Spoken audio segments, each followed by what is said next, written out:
This episode is all about, I think you've guessed it, plastic. My name is Bertie, and this is Borneo From Below.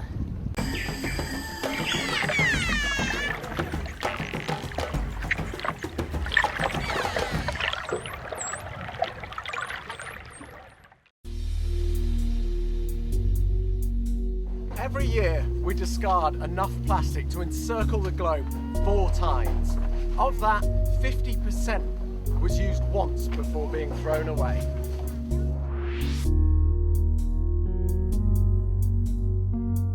Latest estimates suggest there are as many as 5.25 trillion pieces of plastic currently in the ocean, with a combined weight of around 269,000 tonnes. To demonstrate how much plastic is used on a daily basis, I've come to do a bit of shopping. It's the plastic sweep.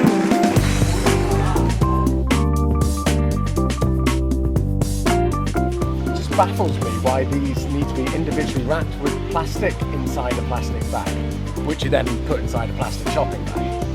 It's crazy.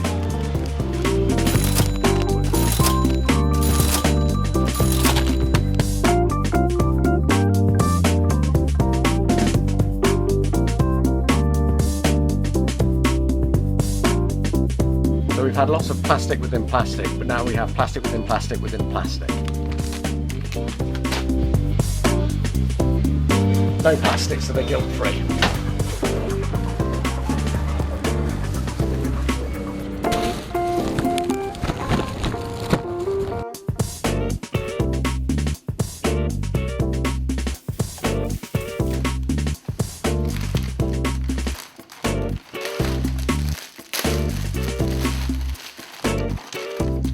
Very small shop, this is the amount of plastic we've accumulated versus the amount of product that we get out of it.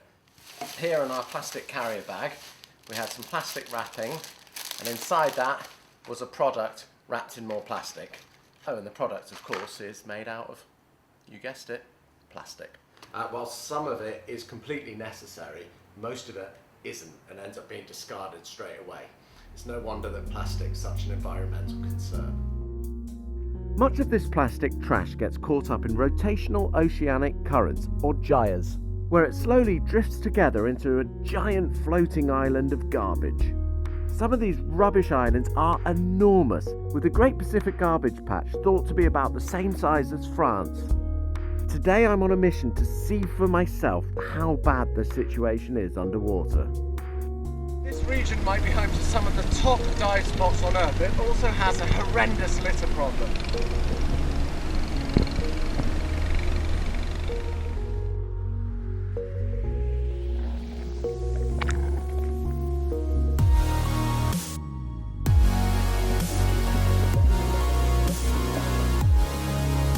Sure enough, I came across a beautiful reef littered with trash. Sadly, this is becoming an increasingly common sight on coral reefs worldwide. Most plastic doesn't biodegrade, but instead breaks up into smaller and smaller bits, eventually forming tiny particles called microplastics. Not only does it look terrible, but it has catastrophic effects on marine life. It's currently estimated that around 1 million marine birds and 100,000 marine mammals are killed by plastic every year. Seabirds, whales, turtles and other marine life are mistakenly eating plastic pollution and dying from choking, intestinal blockage and starvation. To learn about one such case, I went to see Carrie, a master's student at UMS, who last year performed an autopsy on a pilot whale that was found floating in a bay here in Saba. Hi, you're Carrie? Yes. Nice to meet you, I'm Bertie. How are you? So Carrie, tell me a little bit about what happened. Local fishermen found this short fin pilot whale at the rocky shore of a seashore village here nearby. It's called Gekoski.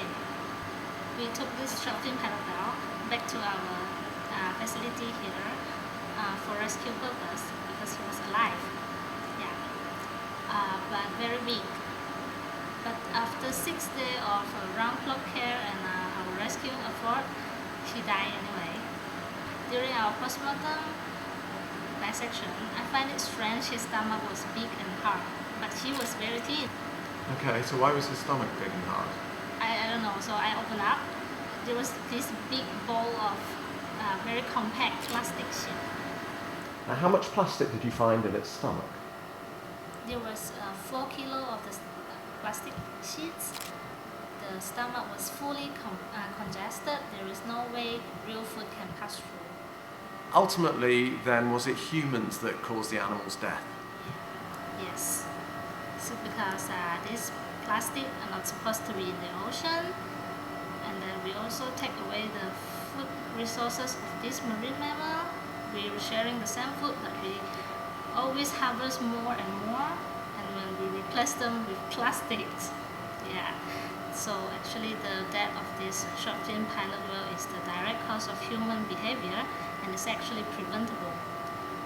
As well as the research conducted right here in Sabah, there are a number of other organisations working hard to combat plastic pollution in the world's oceans. One dive operator, Scuba Junkie, organises regular reef and beach cleans and have even set up a rubbish recycling point on Mabul Island. This is helping to target both the plastic already impacting the local environment and, more importantly, the source of the problem. Now, it's great to see what's already being done to help combat the plastic problem. However, there's also things that we can do on a personal level to minimise our plastic footprint. Number one is reduce. Reduce the amount of plastic that you use. If you see a product that uses excessive packaging, boycott it or choose an alternative. Number two is reuse. Classic examples of this are plastic carrier bags and plastic bottles. And number three, recycle. Try to choose products that are made with recycled materials and look for your local recycling centre. The final thing is try and spread the word. Share this episode with your friends and family, and remember to keep watching Borneo From Below. Yuck. Yuck. Ooh. Disgusting.